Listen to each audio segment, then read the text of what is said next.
پیغمبر اسلام صلی اللہ علیہ وسلم کے چچا زاد بھائی اور داماد حضرت علی کرم اللہ وجہہ نے 21 رمضان المبارک کو جام شہادت نوش کیا تھا۔ حضرت علی رضی اللہ تعالیٰ عنہ کا یوم شہادت آج عقیدت و احترام کے ساتھ پورے ملک میں منایا جا رہا ہے۔ اسی حوالے سے ان کی شخصیت کے مختلف پہلوؤں کو اجاگر کرنے کے لیے اور ان پر بات کرنے کے لیے ہم نے دعوت دی ہے مذہبی اسکالر راجہ ضیاء صاحب کو، اور ان سے ہم جانیں گے کہ حضرت علی کی زندگی سے ہم بحیثیت مسلمان کیا سیکھ سکتے ہیں، ایسی کون سی ایسی چیزیں ہیں جو کہ بہت مینلی اور بڑی سامنے نظر آتی ہیں، ہائی لائٹڈ ہیں ان کی پرسنالٹی کی۔ بسم اللہ الرحمن الرحیم۔ بہت ہی فیسنیٹنگ اور ایک بہت ہی زبردست کردار کے بارے میں ہم اور بہت امیزنگ شخصیت کے بارے میں ہم بات کرنے جا رہے ہیں۔ سیدنا علی کی لائف کے بارے میں اگر آپ دیکھیں تو شروع سے ہی بچپن سے اگر آپ دیکھیں تو وہ ایک بہادری کی ایک اعلیٰ مثال ہے۔ سب سے پہلی بات یہ کہ حق کو تسلیم کرنا، یعنی چھوٹی سی عمر میں ہم لوگ سوچتے بھی نہیں ہیں کہ ایک بچہ 7-8 سال کا جو ہے وہ کتنی کیپیسٹی ہوگی اس کی کہ حق اور باطل میں فرق جو کر سکے۔ تو نبی کریم صلی اللہ علیہ وسلم نے جب دعوت پیش کی تو آپ سب سے پہلے تھے جنہوں نے اس دعوت کو قبول کیا، یعنی اپنی مطلب زوجہ جو ہے نا محترمہ کے بعد، اور یعنی کہ دیکھیں کہ اس میسج کو ایک تو ایکسیپٹ کرنا اور پھر دوسرا یہ کہنا کہ میں آپ کے ساتھ ہوں، میں آپ کو پوری اپنی سپورٹ دیتا ہوں۔ سب سے پہلی بات تو یہ۔ دوسری بات اسی کی مثال ہمیں آگے جا کے ملتی ہے کہ جب ہجرت کا موقع آیا اور نبی کریم صلی اللہ علیہ وسلم کو اللہ کی طرف سے یہ حکم آ گیا کہ اب آپ یہاں سے جگہ کو چھوڑ کر مدینہ چلے جائیں، تو آپ صلی اللہ علیہ وسلم نے پیچھے بستر پر اپنے انہی کزن کو انہی کو وہاں پہ کہا کہ آپ میری جگہ پہ رہیں۔ اب اس کے بارے میں بعض مفسرین نے اور یعنی تاریخ دانوں نے بہت کچھ لکھا کہ ایسا کرنے کی وجہ کیا تھی، حالانکہ نبی کریم صلی اللہ علیہ وسلم اچھی طرح جانتے تھے کہ باہر جو لوگ کھڑے ہوئے ہیں، جو کوئی ان کے پلانز ہیں، ان کے جو ہیں ارادے ہیں، اگر نبی کریم صلی اللہ علیہ وسلم وہاں سے نکل بھی جاتے ہیں تو پیچھے کسی کو رکھنے کی کوئی خاص ضرورت نہیں ہے۔ لیکن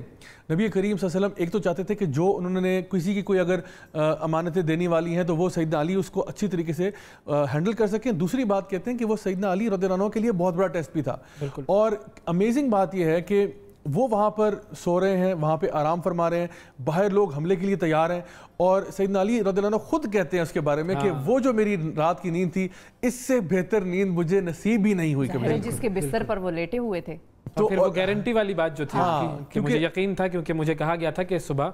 وہاں پر مجھ سے ملنے کے لیے آ جانا، تو جب ملنے کے لیے آنے کی بات حضور صلی اللہ علیہ وسلم نے کر دی تو پھر تو وہ گارنٹی ہوگی۔ اور دوسری اس میں بڑی خوبصورت بات یہ بھی ہے کہ سیدنا علی رضی اللہ عنہ جو ہیں ان کی ایک اللہ پر توکل جو ہے نا، اگر آپ ان کی لائف میں سے ایک چیز نکالنا چاہتے ہیں تو وہ اللہ تعالیٰ پر بے پناہ توکل، مطلب اتنا توکل کہ کبھی انسان خود بھی حیران ہوتا ہے کہ اتنا توکل ممکن آخر کیسے تھا۔ اور جب آپ غزوہ خندق کی بات کرتے ہیں تو ایک بڑا ایسا واقعہ جہاں پہ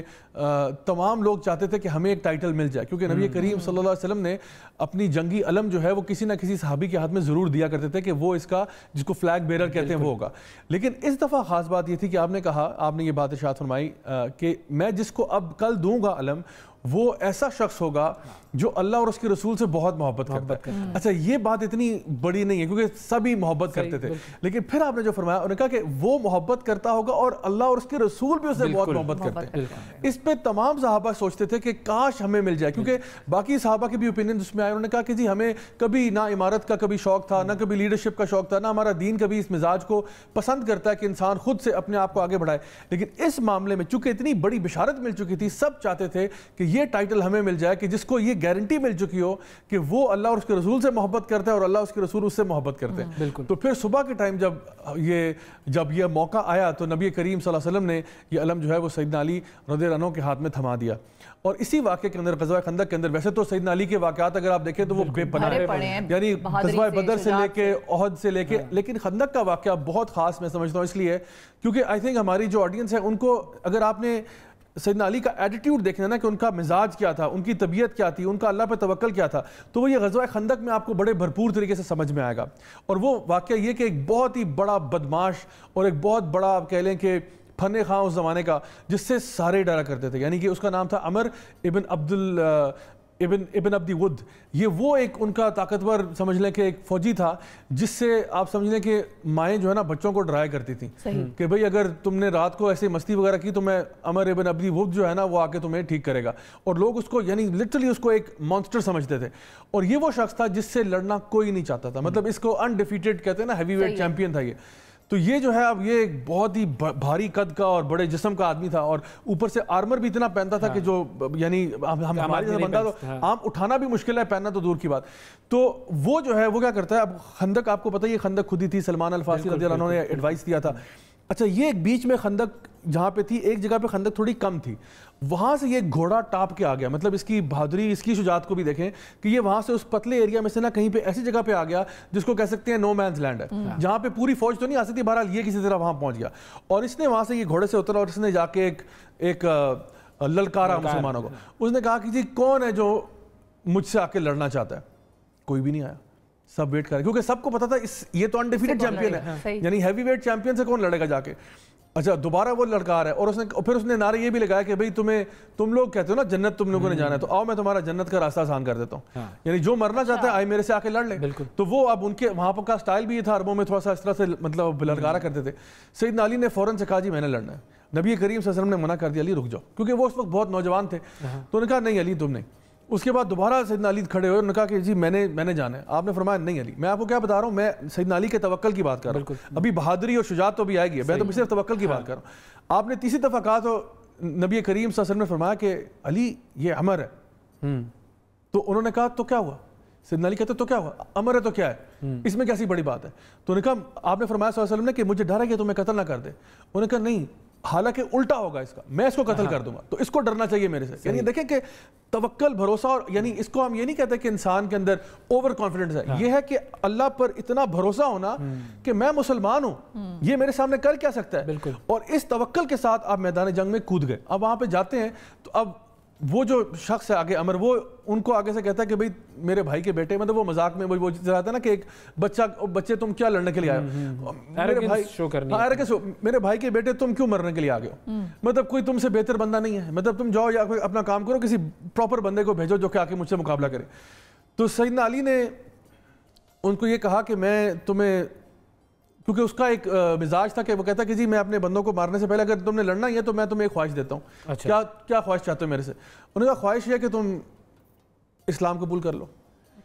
تو اس نے کہا کہ میں تو اسلام قبول نہیں کر سکتا، یہ تو ہو نہیں سکتا. انہوں نے کہا پھر اگر یہ نہیں ہو سکتا تو پھر یہاں سے واپس لوٹ کے چلے جاؤ. اچھا اب یہ کانفیڈنس، ہاں یہ کانفیڈنس بھی، اور یہ ان کی حکمت بھی ہے. انہوں نے کہا اسلام قبول کر لو تو پھر ہم بھائی بن جائیں گے، تمہارے سے لڑائی کوئی نہیں ہوگی. اس نے کہا جی میں تو نہیں کر سکتا، یہ تو میری شان کے خلاف ہے. پھر یہاں سے واپس چلے جاؤ، یہ ہو نہیں سکتا. کہتے پھر تیسری شرط یہ کہ پھر مجھ سے لڑنے کے لیے تیار ہو جاؤ. اور پھر وہ ایک زبردست آپس میں ان کی لڑائی شروع ہوئی کہ صحابہ بیان کرتے ہیں کہ بس تلواروں کی آوازیں آ رہی ہیں اور گرد و غبار اتنا اڑ رہا ہے اور اتنی پھرتیلی یہ ان کی آپس میں ایک فائٹ ہو رہی ہے کہ اتنا گرد اڑ رہا ہے کہ کچھ نظر نہیں آ رہا سوائے کہ بس وہ ایک گرد و غبار کا ایک بھونچال ہے سمجھے کہ جو وہاں پہ نظر آ رہا ہے. اور ایک دم سے اس کے بیچ میں سے آواز آتی ہے اللہ اکبر کی، اور سیدنا علی جو ہے وہاں سے باہر نکلتے ہیں اور وہ پیچھے جو ہے وہ لیٹا پڑا ہوا ہے. یعنی آپ سوچیں کہ یعنی ایک ایسا شخص کی مثال میں آپ کو بتا رہا ہوں کہ جہاں پہ آؤٹ کم کا تو کسی کو معلوم نہیں ہوتا نا، لیکن آپ کو یہ پتا ہے کہ اگر اللہ میرے ساتھ ہے تو بس پھر مجھے کس چیز کا خوف اور کس چیز کا غم. تو میں یہ بیان کرنا چاہتا ہوں کہ سیدنا علی کی لائف سے اگر آپ نے ایک چیز سیکھنی ہے تو وہ سیکھیں گے کہ بہادری اور اللہ تعالیٰ پر توکل یہ ان کے اندر بے پناہ تھا. اچھا اب ایک طرف تو بہادری دیکھ رہے ہیں، رشتہ بھی بڑا ان کا بہت ہی زیادہ، مطلب وہ بھی ایک واقعہ ہم ان کی زندگی سے اخذ کر سکتے ہیں کہ ہم تو نماز پڑھتے ہیں تو ہمارے ذہن میں دنیا کی ساری باتیں چل رہی ہوتی ہیں. وہ کہتے تھے کہ میری جسم سے اگر تیر نکالنا ہے تو اس وقت نکالنا جب میں حالت نماز میں ہوں. اور پھر نماز ختم کر کے وہ اپنے دوستوں سے پوچھتے ہیں کہ ہاں بھائی تیر کا کیا ہوا؟ تو وہ کہتے ہیں علی کرم اللہ وجہہ ہم نے تو نکال دیا. تو انہیں پتہ ہی نہیں چلا، اس قدر وہ گم تھے، مگن تھے اللہ تعالیٰ کی عبادت میں کہ ان کو اس چیز کا احساس ہی نہیں ہوا کہ ان کے جسم سے تیر نکال دیا گیا. یا پھر ایک طرف اگر ہم دیکھیں کہ بہادری ہے تو دوسری طرف رحم بھی دیکھتے ہیں کہ جب ابن ملجم سامنے آتا ہے تو پھر اس وقت وہ کہتے ہیں کہ بھائی اس کی جو زنجیریں ہیں، جس طرح جکڑا ہوا ہے، اسے تھوڑا سا آرام دے دو. تو وہاں پر تو وہ انسان کے طور پر دیکھ رہے ہیں، اس کو دشمن کے طور پر نہیں دیکھ رہے. بالکل جو دل کی نرمی ہے وہ بھی موجود ہے، ان پر ضرب لگائی. بے شک جو اگر یہ واقعہ آپ دیکھیں کہ یعنی جو آپ کی شہادت کے اوپر واقعہ ہوا، یہ اصل میں جو اس زمانے کے جو خوارج تھے یہ اتنا فساد برپا کر رہے تھے کہ وہ یہ چاہتے تھے کہ ایک طرف سیدنا معاویہ کو، ایک دفعہ سیدنا علی کو اور عمر بن عاص تینوں کو ایک ساتھ ایگزیکیوٹ کر دیا جائے، اور تینوں ڈیفرنٹ شہروں میں. تو انہوں نے پلان یہ کیا، آپ یہ دیکھیں نا یہ خوارجی مینٹیلٹی کو ذرا سمجھیں. وہ یہ دیکھ رہے ہیں، وہ کہہ رہے ہیں دیکھو یہ وہ لوگ ہیں جو زیادہ یعنی مومنوں سے بھی زیادہ مومن بننا چاہ رہے ہیں. وہ یہ فیصلہ کر رہے ہیں کہ بھئی جو آپس میں مسلمانوں کی جو ایک تھوڑی بہت ایک ٹینشن بنی ہوئی ہے، اس ٹینشن کا علاج یہ سب کو ختم کر دیا جائے اور ساروں کو اسیسنیٹ کرتے ہیں ایٹ دا سیم ٹائم. اب ہوا یہ کہ جو سیدنا علی کو اسیسنیٹ کرنے کے لیے ابن ملجم جب جاتا ہے